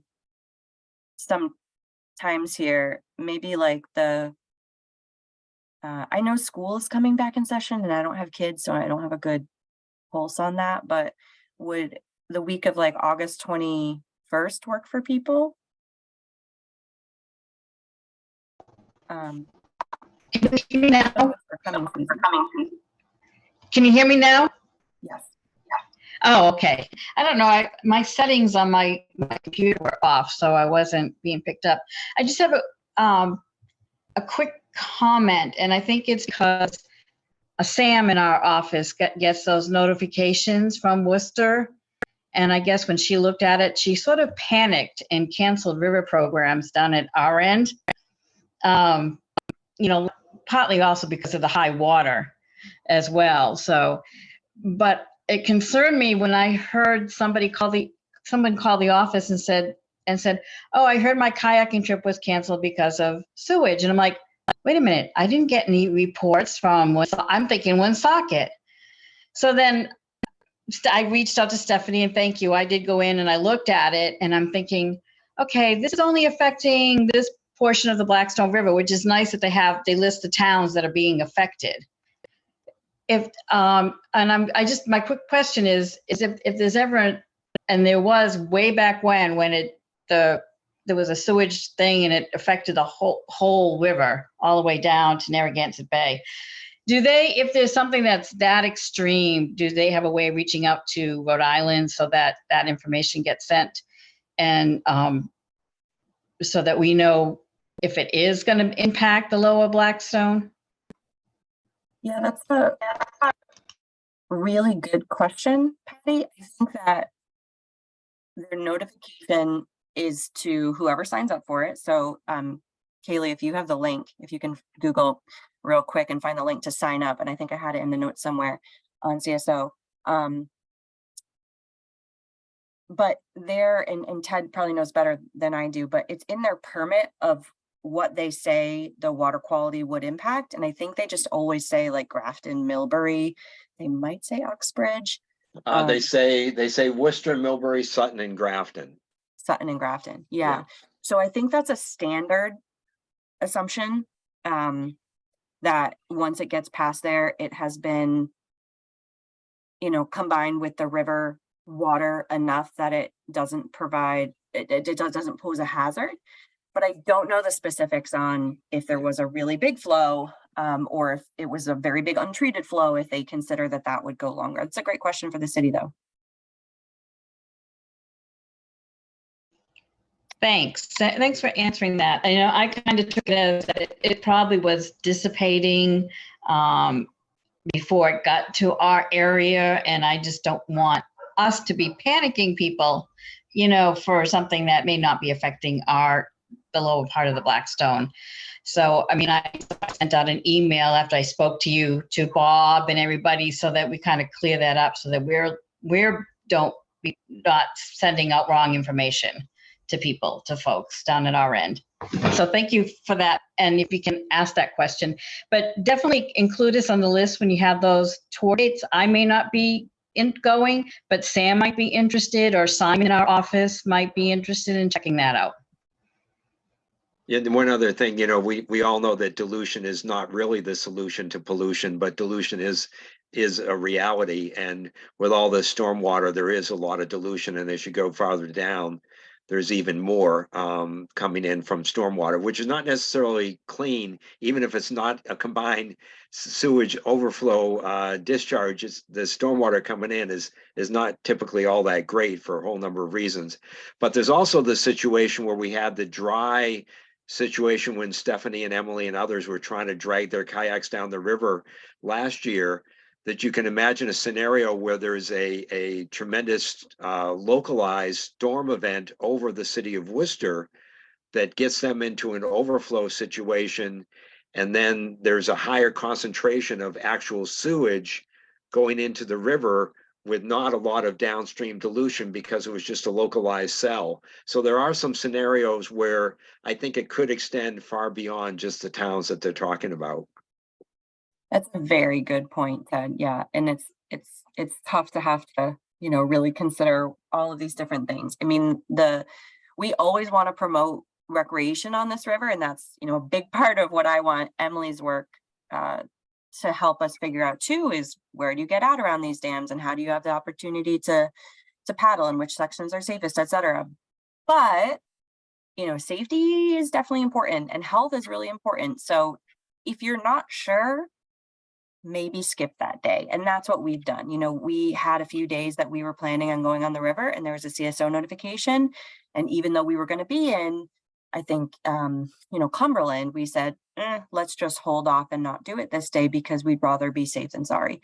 So there's a balance there for sure. But very good questions. And what I'll do is I'll propose the week of August 22nd to the city of Worcester. I'll see what the sewer division says. And then separately, I know we have Amanda on the call here. You guys are fantastic at doing tours all the time. So we might pick maybe like 2 weeks after that and offer a tour of the Upper Blackstone wastewater treatment facility. Mark, go ahead. Yeah, I just add to the, is it safe category, just even in your personal dealings. If you get a rainstorm, don't go to the beach, stay out of the water. It typically takes 24 hours for these bacteria samples to be cultured. They filter the water, the bacteria is placed on an agar plate, and then they put it in an incubator for 24 hours. So they physically have to grow these bacteria. So oftentimes, the sample may be collected, while the rain is falling, but the regulators who are closing these beaches and waterways don't even know that it's contaminated or what the level is for 24 hours. Now that the CSO is a whole different story, right? when there's active sewage coming out, then they know that and you really should stay away. But stay out of the water after a rainstorm. I mean, that's just I don't want to say common sense, but that's something that I'd like people to adopt as common sense, because it's just, chances are most beaches are going to have high bacteria levels after a rainstorm. It's just, unfortunately, that's how stormwater works. I think it's not common though. I think people don't realize what stormwater is and how water travels. So it's something that we would like to address for sure. But it's a very good point, Mark. So I know I've been talking at you for a while here, but I want to hand it over to you all and ask if you have updates that you want to provide. And actually one more thing, I want to put a plug to be a flood watch volunteer. If you live in or near the city of Worcester, you can sign up to, it's very, very, very easy. You watch this little online training and then you can share when you see flooding in the city and geolocate it, send them pictures. It's basically just sending pictures. So it's pretty easy to do, but they're using that information to calibrate a model that they've created for the city based on their new stormwater drainage analysis of the city, sort of master drainage plan, I think they call it. So working on that, and they'd love your help. I'll give you the link. You can learn more or you can email them. And then the other is SNEP Network is funding a stormwater planning series. And I know we were a part of this last year. We had the town of Shrewsbury come and attend. It's about a 6-month-long planning series. And communities attend like once a month. We have these meetings, and in between they do some general homework. You get a local liaison. If you're in the Blackstone, probably your liaison would be me, and help you through this process. You identify a location where you're concerned about water quality or water quantity, like flooding or drought. And then you look in the upper watershed, you map that out, you identify all your stormwater area, and then think about what are your opportunities to install a green infrastructure based best management practice, or in some cases a gray and green infrastructure practice that will help you reduce that challenge that you have to that local watershed. And by the end of it, you have sort of a preliminary design ready to go to a funder and get money for implementation. So if you're interested in that program, I'm not sure the application is public yet. We were still kind of finalizing things, but there's information there online. And if you want more, you can come to me and ask, or we also will have Elizabeth, who's the someone from SNAP Network, the Rhode Island liaison, to come and do a presentation at our next collaborative meeting, and you'll still have plenty of time to apply after that. The application will be due, I think, the beginning of September. So just a note there if you're interested. Now I'll hand it off to all of you. If you have updates that you want to share, feel free to unmute yourself or put them in the chat.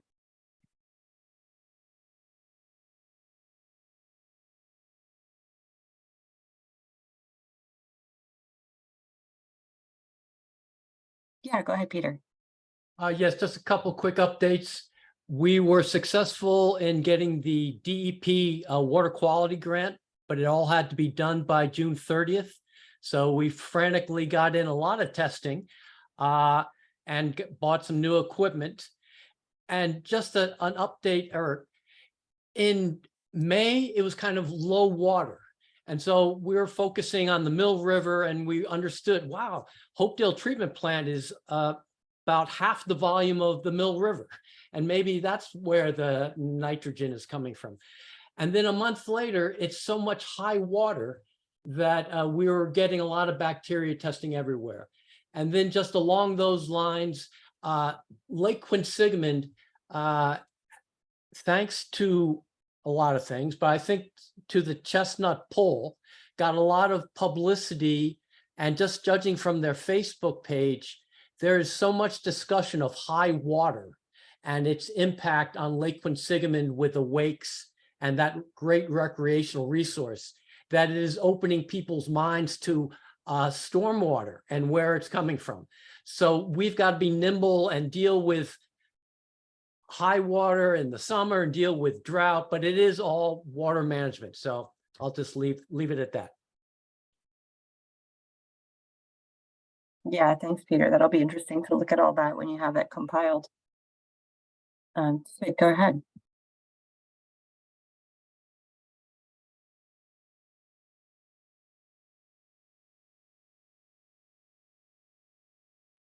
You're unmuted. Go ahead, David. Oh, I can't actually hear you though.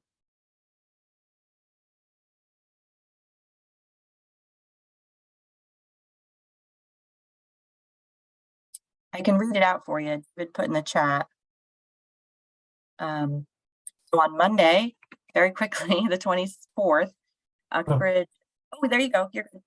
Yeah, okay. Yeah, let me just, a couple of points. First of all, Emily's work is just phenomenal.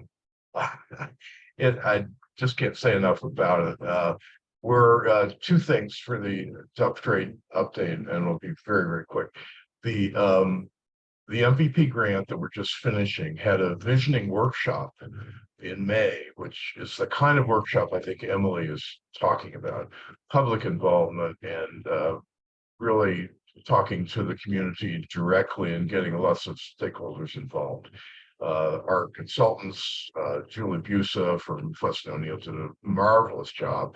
And because of local circumstances, they're doing a follow-up workshop on the 24th, which is Monday evening, with public participation. There is the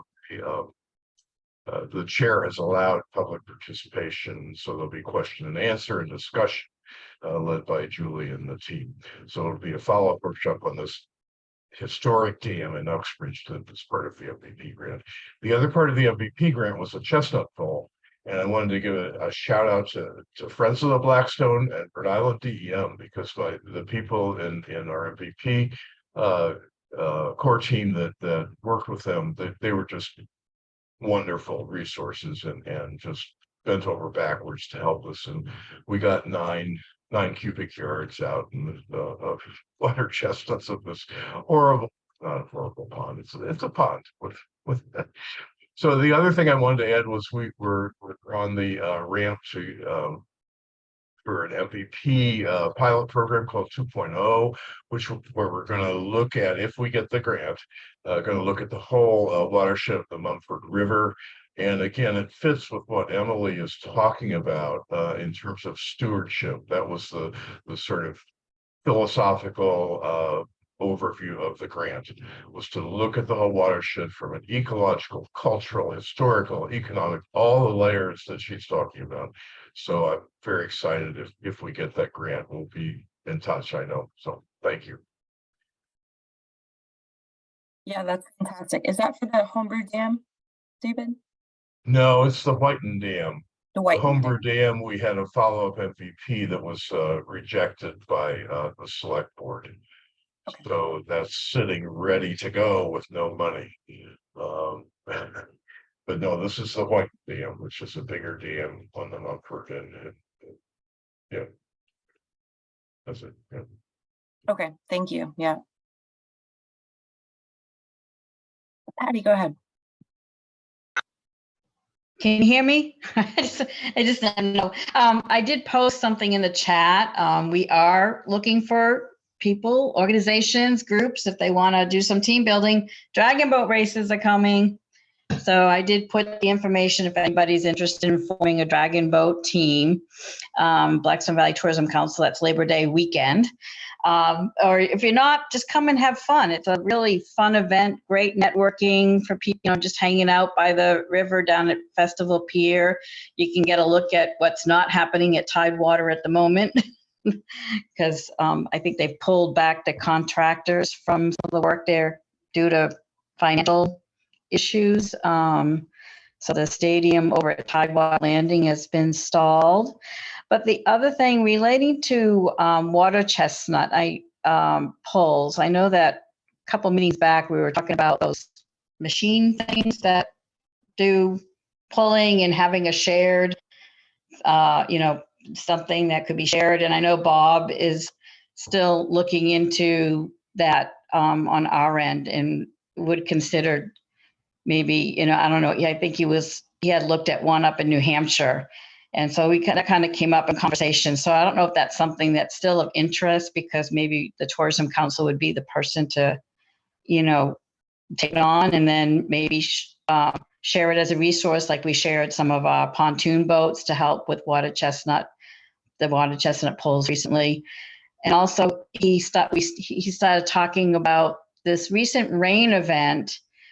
We've seen lots of interesting things flowing down the Blackstone at Central Falls. Simon, who is our regular river scout, who's out there every day on the river, hanging out at the canal boat, he's told us he's seen interesting things. And I know they've had a lot of needles and things washing up in Narragansett Bay that's closed down some of the ocean beaches. So one question I would have is, with regard to river maintenance, has there been any thought about getting some kind of a skimmer to do some of the, I think Save the Bay or Narragansett Bay, I think it was Save the Bay had one down on the Providence River. Has that been thought about as far as maintenance on the river? If there's, I don't know if there's any good locations for it, but Simon thinks Central Falls, our area between Central Falls and Cumberland might be a good spot, but that's probably the only spot. Yeah. So anyway, that came up in conversation. So I mean, if that's something that the collaborative would be interesting, I know Bob would welcome a conversation. I can't really speak to it, but I know Bob and Simon would welcome a conversation with you, Stephanie, at some point about some of that. Yeah, happy to.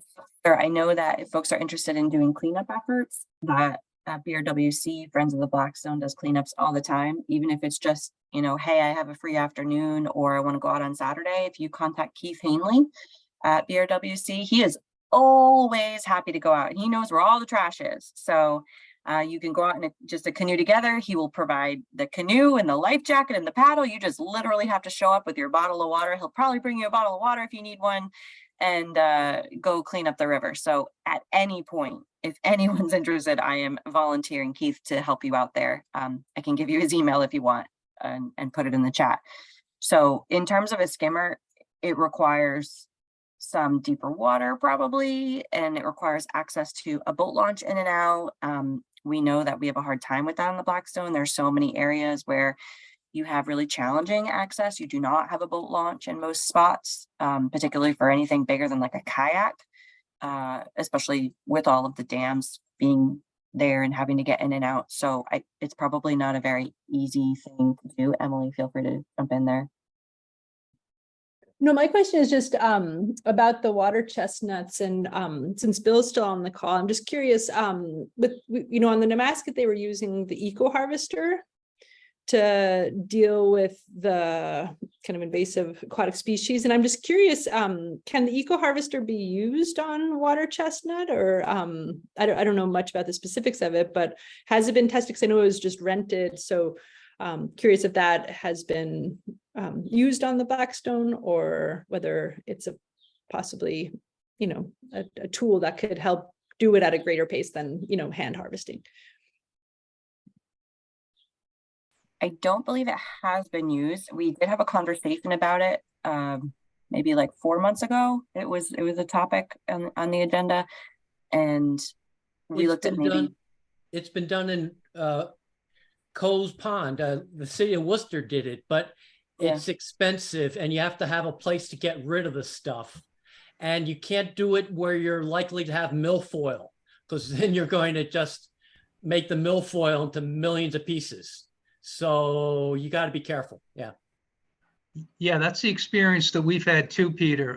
Most of it, we've been pulling fanwort and milfoil down on Long Pond. We've had 2 pulls now. We're going to have a 3rd one the first week in August.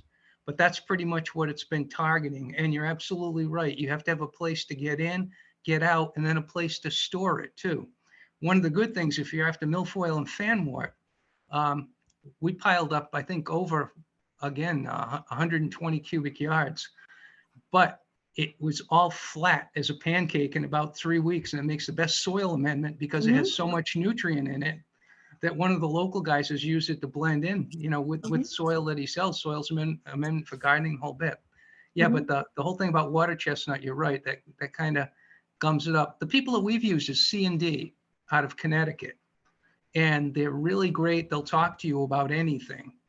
But those are 2 of the caveats, Peter. You're right. You need a place to get in, place to get out, and place to haul the stuff and let it settle out. I wonder if there's a way, you know, because it is being used for milfoil on the Nemasket, so it seems like that it can handle that.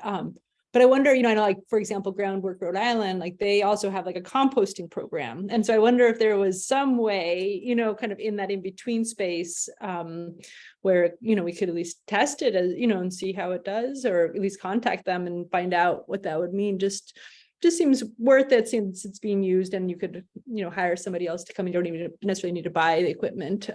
Seems worth exploring. Yeah, it's probably worth having a conversation with DEM, and I feel terrible because I'm blanking on this wonderful woman's name right now who's running that program on invasives. Katie DeGush. Thank you, Katie DeGush. So maybe talking to Katie about it, because she's probably the most experienced, and she has some funding, I think, still for next year for invasive removal. And then NUIPIC has also applied to another grant for another a few years of working on invasives and working with local community groups to do polls and education materials and all of that. So should be a good one that if communities want to get together and rent something, then they have the funding for that potentially. Yeah. Any other topics that folks are interested in or want to share updates?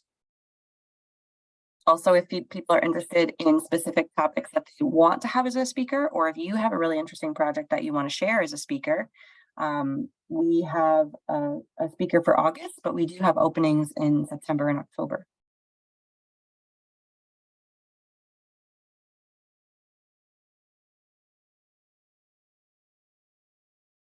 Thank you, David. Good link. Katie's wonderful. I'm sorry, Katie, for forgetting your name a second.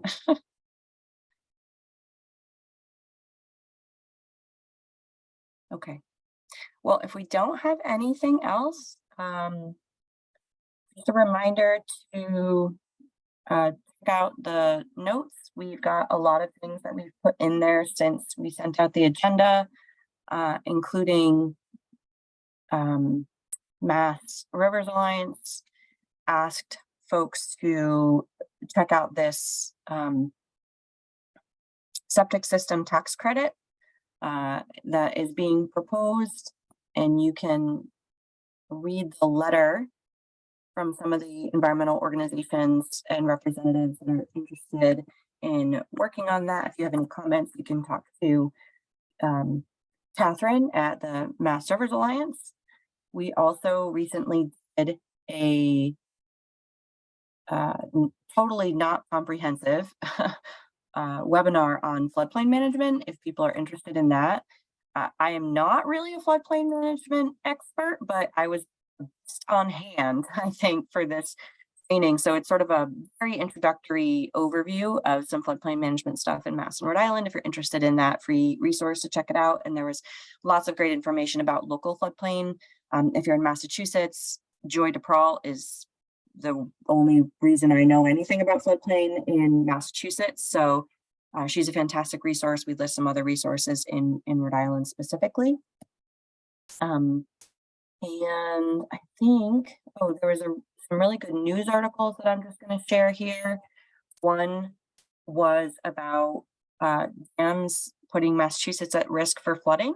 I know that Beth Lambert, the director at DER, recently shared this on her LinkedIn, and it quotes a couple other folks that she's worked with quite a bit in the DER world.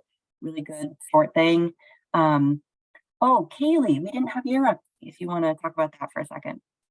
I know we were running short on time, so I didn't want to push it, but because we have a couple extra minutes. So we have a new GIS page on our website. I can just share my screen really quickly to show you guys. So you can access it two ways. There's this banner right here, which will be there for the next couple weeks, couple months or so. Or you can go up here to the top and click GIS. And we have three sections. We have story maps, interactive web maps, and student-led mapping projects. So again, definitely not comprehensive, but as things come up, definitely feel free to share resources with me. I'll leave my email in the chat as well. But yeah, so what I have so far is the Upper Blackstone Clean Waters River Quality Monitoring Program, the Watershed Scale Climate Collaboration Story Map from Mass Econ, Building Community Resilience Through Local Regulations from SNAP, and Environmental Justice in the Narragansett Bay region from what is this? NBEP. Yeah. So these are all the story maps that we have, and you can just click the image and it'll bring you right to the story map. And then we have quite a bit of the interactive maps. So these are kind of like our GIS online kind of dashboard kind of stuff. So we have dam removal and ecological benefit estimation tool, the RIDOT stormwater program, STU map, the Narragansett Bay Commission CSO alarm map, NAC stream crossing explorer, the environmental justice reference and planning tool, CMMPO culvert assessment program hub, and Bloom Watch. So again, you can just click that one didn't work, but you can still working out all the kinks, but you can just, again, click the image and it'll pop right up for you. We also have some extra links in the descriptions as well. And then we have a section for student mapping projects. So I don't know if you guys know, but my first introduction to Steph was doing one of these GIS student mapping projects. Over the summer, I made new base maps for her. So I love that we get to be a part of these projects, and we have a lot of Clark students, Holy Cross students, WPI students in GIS that do these projects for us. So this one is the patterns of solar field development in the Blackstone Watershed. These were two master students from Clark. It's a really cool project. You can download the data or you can read the report. This one is prioritizing dam and culvert restoration in the Blackstone Watershed. Again, from Clark. This was my original work with Steph. I made new base maps, so you can download the data or view the maps. And this was a project that, again, I worked on through the HERO program. and it's titled Wetland Loss and Chronic Flooding in Green Island and Worcester. So again, we have the data and the presentation. So if there's anything that you can think of that might be a good addition to this website, definitely feel free to let me know. Send me an email. I'm always happy to talk about maps and GIS and all things Blackstone. So yeah, thanks. Thank you, Kaylee. We're really excited to have that. We've been wanting to make a resource page like that for a long time on all the different mapping tools that we have. So let us know what edits you have. And as soon as the dam atlas is ready, we will have it up there front and center. So yes, definitely. okay. So Kaylee, or email in the chat. You can send her a message if you have other things to share. And otherwise, we'll give you 6 minutes. I hope you have time to go have some lunch and get outside. I think it's supposed to rain again, but you know, enjoy the weather and the little pockets that we have, and have a great weekend, everybody. And we will see you at our next meeting, which will be August 18th. Bye, everybody. Take care. Bye, everyone. Bye. Thank you.